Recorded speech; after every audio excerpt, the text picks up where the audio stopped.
नमस्कार, कहानी बैरल में आपका स्वागत है। लीजिए पेश है जय शंकर प्रसाद द्वारा लिखित कहानी आकाशदीप। तंदी, क्या है? सोने दो। मुक्त होना चाहते हो? अभी नहीं, निद्रा खुलने पर चुप रहो, फिर अवसर न मिलेगा। बड़ा शीत है, कहीं से एक कंबल डालकर कोई शीत से मुक्त करता। आंधी की संभावना है, यही अवसर है। आज मेरे बंधन शिथिल हैं। तो क्या तुम भी बंदी हो? हाँ, धीरे बोलो। इस नाव पर केवल 10 नाविक और प्रहरी हैं। शस्त्र मिलेगा, मिल जाएगा। पोत से संबंध रज्जू काट सकोगे। हाँ। समुद्र में हिलोरें उठने लगीं। दोनों बंदी आपस में टकराने लगे। पहले बंदी ने अपने को स्वतंत्र कर लिया, दूसरे का बंधन खोलने का प्रयत्न करने लगा। लहरों के धक्के एक दूसरे को स्पर्श से पुलकित कर रहे थे। मुक्ति की आशा, स्नेह का असंभावित आलिंगन, दोनों ही अंधकार में मुक्त हो गए। दूसरे बंदी ने हर्षातिरेक से उसको गले से लगा लिया। सहसा उस बंदी ने कहा, यह क्या, तुम स्त्री हो? क्या स्त्री होना कोई पाप है? अपने को अलग करते हुए स्त्री ने कहा, शस्त्र कहाँ है? तुम्हारा नाम चंपा। तारक खचित नील अंबर और समुद्र के अवकाश में पवन ऊधम मचा रहा था। अंधकार से मिलकर पवन दुष्ट हो रहा था। समुद्र में आंदोलन था, नौका लहरों में विकल थी। स्त्री सतर्कता से लुढ़कने लगी। एक मतवाले नाविक के शरीर से टकराती हुई सावधानी से उसका कृपाण निकालकर फिर लुढ़कते हुए बंदी के समीप पहुंच गई। सहसा पोत से पथ प्रदर्शक ने चिल्लाकर कहा, आंधी। आपत्ति सूचक तूर्य बजने लगा। सब सावधान होने लगे। बंदी युवक उसी तरह पड़ा रहा। किसी ने रस्सी पकड़ी, कोई पाल खोल रहा था, पर युवक बंदी ढुलक कर उस रज्जू के पास पहुंचा जो पोत से संलग्न थी। तारे ढक गए, तरंगें उद्वेलित हुईं, समुद्र गरजने लगा।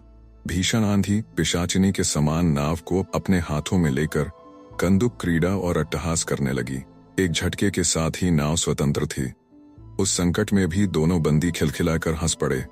आंधी के हाहाकार में उसे कोई न सुन सका। अनंत जलनिधि में उषा का मधुर आलोक फूट उठा। सुनहली किरणों और लहरों की कोमल सृष्टि मुस्कुराने लगी। सागर शांत था। नाविकों ने देखा, पोत का पता नहीं, बंदी मुक्त है। नायक ने कहा, बुद्धगुप्त, तुमको मुक्त किसने किया?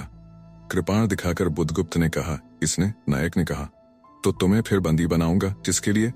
पोताध्यक्ष मणिभद्र अतल जल में होगा नायक। अब इस नौका का स्वामी मैं हूं, तुम? जलदस्यु बुद्धगुप्त, कदापि नहीं, चौंक कर नायक ने कहा और अपना कृपाण टटोलने लगा।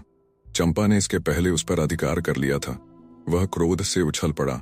तो तुम द्वंद्व युद्ध के लिए प्रस्तुत हो जाओ, जो विजयी होगा वह स्वामी होगा। इतना कहकर बुद्धगुप्त ने कृपाण देने का संकेत किया। चंपा ने कृपाण नायक के हाथ में दे दिया।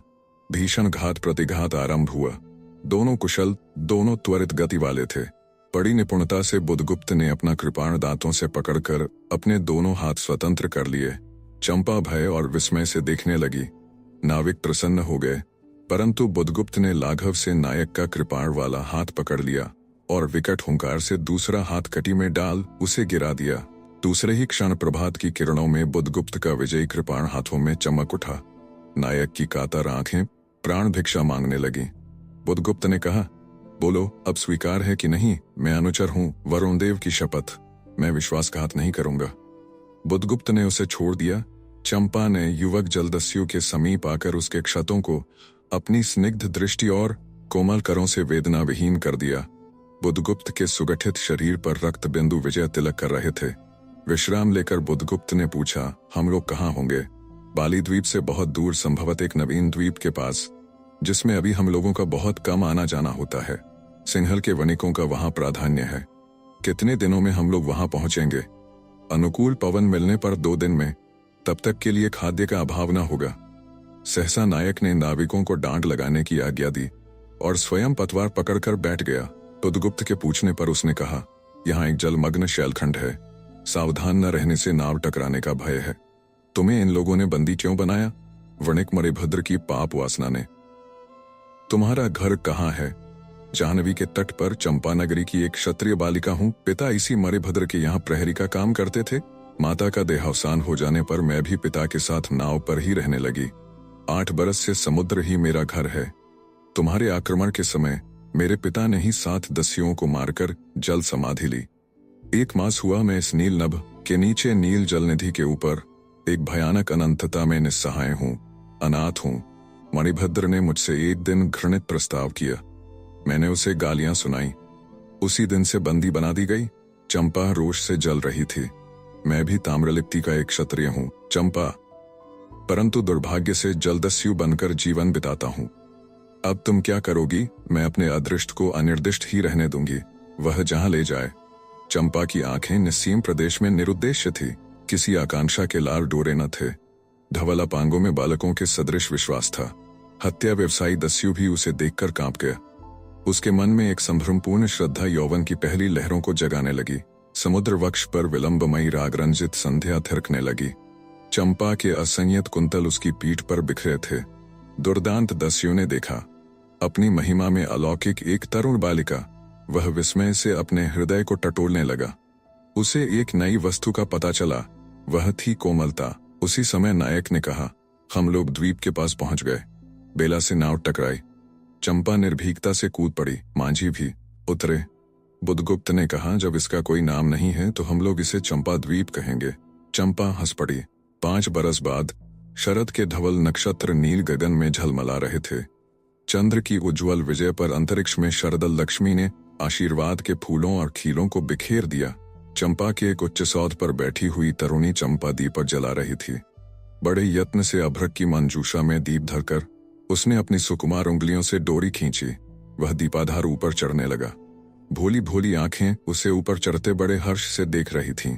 डोरी धीरे धीरे खींची गई। चंपा की कामना थी कि उसका आकाश दीप नक्षत्रों से हिल मिल जाए, किंतु वैसा होना असंभव था। उसने आशा भरी आंखें फिरा लीं। सामने जल राशि का रजत श्रृंगार था। वरुण बालिकाओं के लिए लहरों से हीरे और नीलम की क्रीड़ा शैल मालाएं बन रही थीं, और वे मायाविनी छलनाएं अपनी हंसी का कलनाद छोड़कर छिप जाती थीं। दूर दूर से धीवरों का वंशी झनकार उनके संगीत सा मुखरित होता था। चंपा ने देखा कि तरल संकुल जल राशि में उसके कंडील का प्रतिबिंब अस्तव्यस्त था। वह अपनी पूर्णता के लिए सैकड़ों चक्कर काटता था। वह अनमनी होकर उठ खड़ी हुई। किसी को पास न देखकर पुकारा जया। एक श्यामा युवती सामने आकर खड़ी हुई। वह जंगली थी। नील नभोमंडल से मुख में शुद्ध नक्षत्रों की पंक्ति के समान उसके दांत हंसते ही रहते। वह चंपा को रानी कहती। बुद्धगुप्त की आज्ञा थी। महानाविक कब तक आवेंगे, बाहर पूछो तो। चंपा ने कहा, जया चली गई। दूरागत पवन चंपा के अंचल में विश्राम लेना चाहता था। उसके हृदय में गुदगुदी हो रही थी। आज न जाने क्यों वह बेसुध थी। वह दीर्घकाल दृढ़ पुरुष ने उसकी पीठ पर हाथ रख चमत्कृत कर दिया। उसने फिर कर कहा, बुद्धगुप्त, बावली हो क्या? यहाँ बैठी हुई अभी तक दीप जला रही हो। तुम्हें यह काम करना है। क्षीर निधिशाई अनंत की प्रसन्नता के लिए क्या दासियों से आकाश दीप जलवाऊं? हंसी आती है। तुम किसको दीप जलाकर पद दिखलाना चाहती हो? उसको जिसको तुमने भगवान मान लिया है। हाँ, वह भी कभी भटकते हैं, भूलते हैं, नहीं तो बुद्धगुप्त को इतना ऐश्वर्य क्यों देते? तो बुरा क्या हुआ इस द्वीप की अधीश्वरी चंपा रानी, मुझे इस बंदी गृह से मुक्त करो। अब तो बाली, जावा और सुमात्रा का वाणिज्य केवल तुम्हारे ही अधिकार में है महानाविक, परंतु मुझे उन दिनों की स्मृति सुहावनी लगती है जब तुम्हारे पास एक ही नाव थी और चंपा के उपकूल में पण्य लाद कर हम लोग सुखी जीवन बिताते थे। इस जल में अगणित बार हम लोगों की तरी आलोक में प्रभात में तारिकाओं की मधुर ज्योति में थिरकती थी।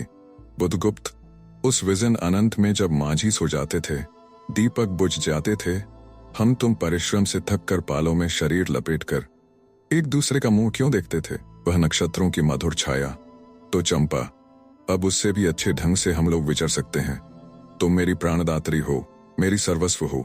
नहीं, तुमने दस्यु वृत्ति छोड़ दी, परंतु हृदय वैसा ही अक्रूण, सतृष्ण और ज्वलनशील है। तुम भगवान के नाम पर हंसी उड़ाते हो, मेरे आकाश दीप पर व्यंग कर रहे हो। नाविक, उस प्रचंड आंधी में प्रकाश की एक एक किरण के लिए हम लोग कितने व्याकुल थे। मुझे स्मरण है, जब मैं छोटी थी, मेरे पिता नौकरी पर समुद्र में जाते थे। मेरी माता मिट्टी का दीपक बांस की पिटारी में भागीरथी के तट पर बांस के साथ ऊंचे टांग देती थी। उस समय वह प्रार्थना करती, भगवान, मेरे पथ भ्रष्ट नाविक को अंधकार में ठीक पथ पर ले चलना। और जब मेरे पिता बरसों पर लौटते तो कहते, साध्वी, तेरी प्रार्थना से भगवान ने संकटों में मेरी रक्षा की है। वह गदगद हो जाती। मेरी माँ, आह नाविक, यह उसी की पुण्य स्मृति है। मेरे पिता, वीर पिता की मृत्यु के निष्ठुर कारण जलदस्यु हट जाओ। सहसा चंपा का मुख क्रोध से भीषण होकर रंग बदलने लगा। महानाविक ने कभी यह रूप न देखा था। वह ठठाकर हंस पड़ा। यह क्या चंपा, तुम अस्वस्थ हो जाओगी, सो रहो, कहता हुआ चला गया। चंपा मुट्ठी बांधे उन्मादिनी सी घूमती रही। निर्जन समुद्र के उपकूल में वेला से टकरा कर लहरें बिखर जाती थीं। पश्चिम का पथिक थक गया था, उसका मुख पीला पड़ गया। अपनी शांत गंभीर हलचल में जलनिधि विचार में निमग्न था। वह जैसे प्रकाश की उन्मलिन किरणों से विरक्त था। चंपा और जया धीरे धीरे उस तट पर आकर खड़ी हो गईं। तरंग से उठते हुए पवन ने उनके वसन को अस्त व्यस्त कर दिया। जया के संकेत से एक छोटी सी नौका आई। दोनों के उस पर बैठते ही नाविक उतर गया। जया नाव खेने लगी। चंपा मुग्ध सी समुद्र के उदास वातावरण में अपने को मिश्रित कर देना चाहती थी। इतना जल, इतनी शीतलता, हृदय की प्यास न बुझी। पी सकूंगी नहीं तो जैसे वेला में चोट खाकर सिंधु चिल्ला उठता है, उसी के समान रोदन करूं या जलते हुए स्वर्ण गोलक सदृश अनंत जल में डूबकर बुझ जाऊं। चंपा के देखते देखते पीरा और ज्वलन से आरक्त बिंब धीरे धीरे सिंधु में चौथाई आधा, फिर संपूर्ण विलीन हो गया। एक दीर्घ निश्वास लेकर चंपा ने मुंह फेर लिया। देखा तो महानाविक का बजरा उसके पास है। बुधगुप्त ने झुककर हाथ बढ़ाया। चंपा उसके सहारे बजरे पर चढ़ गई। दोनों पास पास बैठ गई। इतनी छोटी नाव पर इधर घूमना ठीक नहीं। पास ही वह जलमग्न शैल खंड है। कहीं नाव टकरा जाती या ऊपर चढ़ जाती चंपा तो अच्छा होता। बुधगुप्त, जल में बंदी होना कठोर प्राचीरों से तो अच्छा है। आह चंपा, तुम कितनी निर्दय हो। बुधगुप्त को आज्ञा देकर देखो तो वह क्या नहीं कर सकता, जो तुम्हारे लिए नए द्वीप की सृष्टि कर सकता है, नई प्रजा खोज सकता है, नए राज्य बना सकता है। उसकी परीक्षा लेकर देखो तो कहो चंपा, वह कृपाण से अपना हृदय पिंड निकाल अपने हाथों अतल जल में विसर्जन कर दे। महानाविक जिसके नाम से बाली, जावा और चंपा का आकाश गूंजता था। पवन थर्राता था घुटनों के बल चंपा के सामने छलछलाई आंखों से बैठा था। सामने शैलमाला की चोटी पर हरियाली में, विस्तृत जल देश में नील पिंगल संध्या, प्रकृति की सहृदय कल्पना, विश्राम की शीतल छाया, स्वप्न लोक का सृजन करने लगी। उस मोहिनी के रहस्यपूर्ण नील जाल का कुहक स्फुट हो उठा। जैसे मदिरा से सारा अंतरिक्ष सिक्त हो गया, सृष्टि नील कमलों में भर उठी। उस सौरभ से पागल चंपा ने बुधगुप्त के दोनों हाथ पकड़ लिए। वहां एक आलिंगन हुआ, जैसे क्षितिज में आकाश और सिंधु का। किंतु उस परिरंभ में सहसा चैतन्य होकर चंपा ने अपनी कंचुकी से एक कृपाण निकाल लिया। बुधगुप्त, आज मैं अपने प्रतिशोध का कृपाण अतल जल में डुबा देती हूँ। हृदय ने छल किया, बार बार धोखा दिया। चमक कर वह कृपाण समुद्र का हृदय बेधता हुआ विलीन हो गया। तो आज से मैं विश्वास करूं, क्षमा कर दिया गया। आश्चर्यचकित कंपित कंठ से महानाविक ने पूछा, विश्वास? कदापि नहीं बुधगुप्त। जब मैं अपने हृदय पर विश्वास नहीं कर सकी, उसी ने धोखा दिया, तब मैं कैसे कहूं मैं तुम्हें घृणा करती हूं, फिर भी तुम्हारे लिए मर सकती हूं। अंधेर है जलदस्यु, तुम्हें प्यार करती हूं। चंपा रो पड़ी। वह स्वप्नों की रंगीन संध्या तम से अपनी आंखें बंद करने लगी थी। दीर्घ निश्वास लेकर महानाविक ने कहा, इस जीवन की पुण्यतम घड़ी की स्मृति में एक प्रकाश गृह बनाऊंगा। चंपा चंपा, यहीं उस पहाड़ी पर। संभव है कि मेरे जीवन की धुंधली संध्या उससे आलोकपूर्ण हो जाए। चंपा के दूसरे भाग में एक मनोरम शैलमाला थी। वह बहुत दूर तक सिंधु जल में निमग्न थी। सागर का चंचल जल उस पर उछलता हुआ उसे छिपाए था। आज उसी शैलमाला पर चंपा के आदि निवासियों का समारोह था। उन सबों ने चंपा को वन देवी सा सजाया था। ताम्रलिप्ति के बहुत से सैनिक नाविकों की श्रेणी में वन कुसुम विभूषिता चंपा शिविकारूढ़ होकर जा रही थी। शैल की एक ऊंचे शिखर पर चंपा के नाविकों को सावधान करने के लिए सुदृढ़ दीप स्तंभ बनवाया गया था। आज उसी का महोत्सव है। बुधगुप्त स्तंभ के द्वार पर खड़ा था। शिविका से सहायता देकर चंपा को उसने उतारा। दोनों ने भीतर पदार्पण किया था कि बांसुरी और ढोल बजने लगे। पंक्तियों में कुसुम भूषण से सजी वनबालाएं फूल उछालती हुई नाचने लगी। दीप स्तंभ की ऊपरी खिड़की से यह देखती हुई चंपा ने जया से पूछा, यह क्या है जया? इतनी बालिकाएं कहां से बटोर लाईं? आज रानी का ब्याह है ना? कहकर जया ने हंस दिया। बुधगुप्त विस्तृत जलनिधि की ओर देख रहा था। उसे झकझोर कर चंपा ने पूछा, क्या यह सच है? यदि तुम्हारी इच्छा हो तो यह सच भी हो सकता है। चंपा, कितने वर्षों से मैं ज्वालामुखी को अपनी छाती में दबाए हूँ। चुप रहो महानाविक। क्या मुझे निस्सहाय और कंगाल जानकर तुम्हें आज सब प्रतिशोध लेना चाहा? मैं तुम्हारे पिता का घातक नहीं हूँ चंपा। वह एक दूसरे दस्यु के शस्त्र से मरे। यदि मैं इसका विश्वास कर सकती बुधगुप्त, वह दिन कितना सुंदर होता, वह क्षण कितना स्पृहणीय। आह, तुम इस निष्ठुरता में भी कितने महान होते। जया नीचे चली गई थी। स्तंभ के संकीर्ण प्रकोष्ठ में बुद्धगुप्त और चंपा एकांत में एक दूसरे के सामने बैठे थे। बुद्धगुप्त ने चंपा के पैर पकड़ लिए। उच्छ्वसित शब्दों में वह कहने लगा, चंपा, हम लोग जन्मभूमि भारतवर्ष से कितनी दूर इन निरीह प्राणियों में इंद्र और शची के समान पूजित हैं, पर न जाने कौन अभिशाप हम लोगों को अभी तक अलग किए हैं। स्मरण होता है वह दार्शनिकों का देश, वह महिमा की प्रतिमा, मुझे वह स्मृति नित्य आकर्षित करती है, परंतु मैं क्यों नहीं जाता? जानती हो, इतना महत्व प्राप्त करने पर भी मैं कंगाल हूँ। मेरा पत्थर सा हृदय एक दिन सहसा तुम्हारे स्पर्श से चंद्रकांत मणि की तरह द्रवित हुआ। चंपा, मैं ईश्वर को नहीं मानता, मैं पाप को नहीं मानता, मैं दया को नहीं समझ सकता, मैं उस लोक में विश्वास नहीं करता, पर मुझे अपने हृदय के एक दुर्बल अंश पर श्रद्धा हो चली है। तुम न जाने कैसे एक बहकी हुई तारिका के समान मेरे शून्य में उदित हो गई हो। आलोक की एक कोमल रेखा इस निविड़ता में मुस्कुराने लगी। पशुबल और धन के उपासक के मन में किसी शांत और एकांत कामना की हंसी खिलखिलाने लगी, पर मैं न हंस सका। चलोगी चंपा? पोतवाहिनी पर असंख्य धनराशि लाद कर राजरानी सी जन्मभूमि के अंक में आज हमारा परिणय हो, कल ही हम लोग भारत के लिए प्रस्थान करें। महानाविक बुद्धगुप्त की आज्ञा सिंधु की लहरें मानती हैं। वे स्वयं उस पोतपुंज को दक्षिण पवन के समान भारत में पहुंचा देंगी। आह चंपा, चलो। चंपा ने उसके हाथ पकड़ लिए। किसी आकस्मिक झटके ने एक पल भर के लिए दोनों के अधरों को मिला दिया।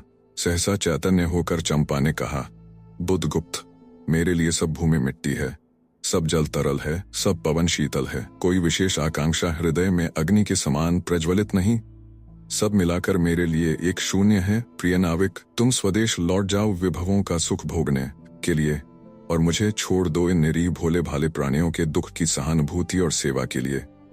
तब मैं अवश्य चला जाऊंगा।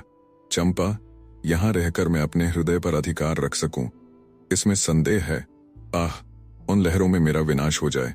महानाविक के उच्छ्वास में विकलता थी। फिर उसने पूछा, तुम अकेली यहाँ क्या करोगी? पहले विचार था कि कभी कभी इस दीप स्तंभ पर से आलोक जलाकर अपने पिता की समाधि का इस जल से अन्वेषण करूंगी, किंतु देखती हूँ मुझे भी इसी में जलना होगा, जैसे आकाशदीप। एक दिन स्वर्ण रहस्य के प्रभात में चंपा ने अपने दीप स्तंभ पर से देखा, सामुद्रिक नावों की एक श्रेणी चंपा का उपकूल छोड़कर पश्चिम उत्तर की ओर महाजल व्याल के समान संतरण कर रही है।